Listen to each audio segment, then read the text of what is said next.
Cordial saludo, mi nombre es Jordan Isabel Chamorro Castillo, estudiante del programa de licenciatura en Etnoeducación en la Universidad Nacional Abierta y a Distancia.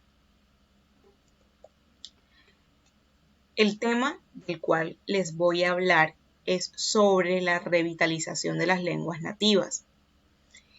Pues en esta presentación se pretende mostrar la investigación realizada y la comprensión de la revitalización de las lenguas nativas, describiendo los procesos de enseñanza de la misma como primera lengua y segunda lengua, exponiendo puntos claves de interés acerca del tema principal, como por ejemplo los procesos de transmisión, el trasfondo político y económico de las lenguas nativas. ¿Qué se entiende por revitalización de lenguas nativas? Se entiende por revitalización de las lenguas nativas que es un desafío, ya que esta es relacionada directamente con hacer valer, fomentar y transmitir de generación en generación la importancia de la aplicación y práctica de las lenguas nativas mediante su tradición oral, los sistemas de escritura y literatura, mediante el artículo 13, como podemos observarlo en la presentación, mediante el artículo 13, lenguas en estado de precariedad, el Ministerio de Cultura y las entidades territoriales concertarán con las autoridades de los pueblos y comunidades correspondientes el diseño y la realización de programas de revitalización y fortalecimiento de las lenguas nativas en estado de precariedad. Por medio de este artículo podemos comprender el trasfondo de lo que es revitalizar la lengua nativa, pretendiendo la protección de derechos que se quiere hacer valer y mantener viva esta lengua, las lenguas nativas de cada comunidad y la transmisión de esta en la sociedad. ¿Listo? ¿Cómo ha sido el proceso de transmisión de las lenguas en las comunidades? Los procesos de transmisión de las lenguas nativas en las comunidades en general, desde la realidad social y cultural, en la actualidad se encuentra en estado de desevolución, refiriéndonos a una problemática de carácter urgente. Si nos vamos a lo que fue la transmisión de las lenguas nativas, esta sí fue paulatinamente transmitida de manera valiosa, con códigos hermenéuticos mediante la práctica. Y sin duda alguna, esta genera un saber propio en los aspectos sociales, culturales e interculturales. Como por ejemplo, tomo el caso que he estudiado en el transcurso del periodo académico, el cual se relaciona con las lenguas nativas, específicamente la criollo palenquero, la cual fue articulada por cientos de africanos que escaparon de la esclavitud en Colombia en los años 1600 y luego fue preservada por descendientes de un pueblo que convenció a la corona española de reconocer su independencia en el año 1713, un siglo antes de que Colombia lograra su independencia.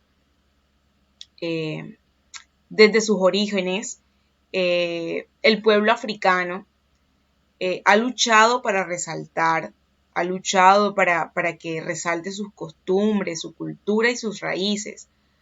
Ahora la lucha es para revitalizar y darle fuerza al rescate de su lengua nativa. Por lo tanto, si se revitaliza la lengua, también se revitaliza el pueblo, porque esto es lo que identifica al pueblo como comunidad y como grupo social étnico.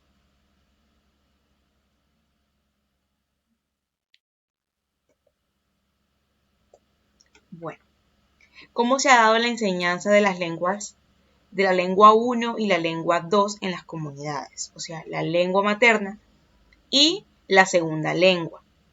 La enseñanza de la lengua materna es la primera que aprendemos. Es la lengua o el idioma que se aprende o que aprende una persona en sus primeros años de vida y que habitualmente se convierte en un instrumento del pensamiento que nos sirve para representar y comprender la realidad que nos rodea. La segunda lengua se ha venido construyendo mediante la implementación de los escenarios educativos. Estos impuestos por el mismo sistema educativo, donde las escuelas implementan un programa de bilingüismo, pero muchas veces esta se aprende según el contexto que nos rodea, siendo la misma considerada muy importante debido a la diversidad lingüística que existe en el país y en el mundo entero, teniendo como propósito el preservar la riqueza lingüística del país, en este caso Colombia, pretendiendo que las personas no solo hablen su lengua materna, sino que también se consiga la apropiación de una segunda lengua, la cual ofrezca un desarrollo social y de aprendizaje. Esto sin afectar de alguna manera la lengua materna o la lengua nativa de la comunidad. La enseñanza de esta abre un campo de inclusión y de multiculturalidad, con una visión social amplia y renovada. Bueno, ¿por qué de la revitalización de la lengua 1 en las comunidades indígenas? La idea o el objetivo principal de la revitalización de la primera lengua o de la lengua materna en grupos étnicos como lo son los indígenas se debe a la pérdida sociocultural de estos mismos, pues permitiendo analizar según la UNESCO que al menos el 43% de las 6.000 lenguas que se estima que se hablan en el mundo está en peligro de extinción. Tan solo unos pocos centenares de idiomas han tenido el privilegio de incorporarse a los sistemas educativos y al dominio público, y menos de un centenar se utilizan en el mundo digital. Por ONIC Noticias, el del 2020, dice que el uso de las lenguas maternas en el marco de un enfoque plurilingüe ha sido considerado como un componente esencial de la educación de calidad, y dicho día se conmemore para reconocer y promover este potencial de las lenguas. Trasfondo político, económico, de las diferentes lenguas, de la lengua materna y la segunda lengua en comunidades indígenas.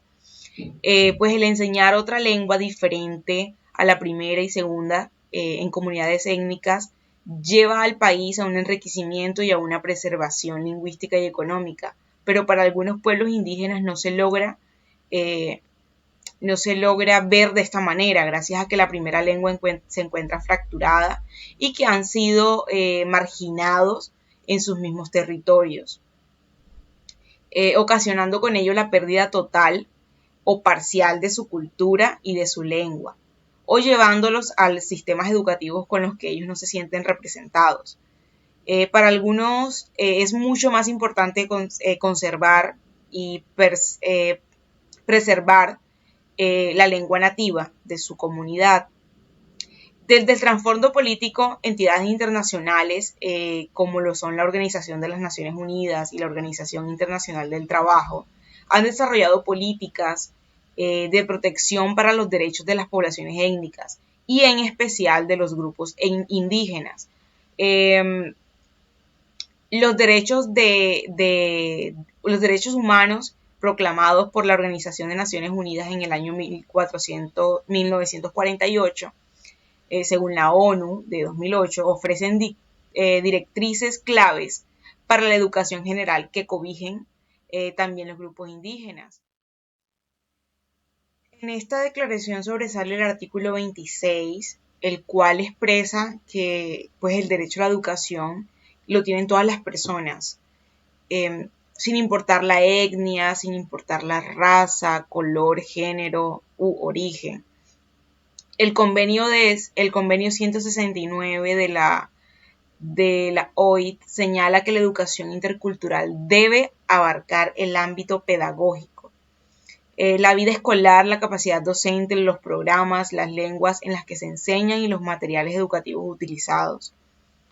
Esto es reforzado y asumido por Valdivieso, 2014, quien expresa que una propuesta pedagógica intercultural debe contar con los aspectos anteriores, pero que además de ello se necesitan elementos como el aprendizaje, el interpretar aprendizajes entre los participantes, el conocimiento de la historia de la comunidad y la superación del miedo a las diferencias. Rigoberto Camargo, 2016. Conclusiones y recomendaciones como persona, como licenciada, como estudiante. La revitalización de las lenguas nativas es muy importante. A mí me parece que necesita apoyo y estrategias renovadas para la construcción e implementación en todos los escenarios sociales expuestos. Los aspectos lingüísticos de la comunidad étnica y en general hacen parte del reconocimiento que deben asumir los estados donde existen. Igualmente, las comunidades en cuanto a sus lenguas nativas deben hacer cumplir sus derechos colectivos, desde la determinación, la autonomía, el liderazgo, lo cual les permite la igualdad, la inclusividad, la justicia y la reparación moral y humana de cada participante de las comunidades étnicas. Mi recomendación para el mejoramiento de la práctica en relación con la revitalización de las lenguas nativas va construida directamente con la inclusión lingüística, la cual hace referencia a un apoyo real de la normatividad gubernamental y de los sistemas de organizaciones, los cuales deben representar y deben presentar materiales estratégicos, lingüísticos, culturales y étnicos, para la construcción de las lenguas nativas que se encuentran en peligro de extinción. Eso es todo, muchas gracias. Le agradezco al tutor por su tiempo, por su valioso tiempo. Me excuso por no haber asistido a la reunión programada para realizar dicha presentación. Por motivos de práctica no pude asistir. De igual manera, me excuso y me tomo el trabajo de realizar la presentación de manera virtual y eso es todo. Muchísimas gracias.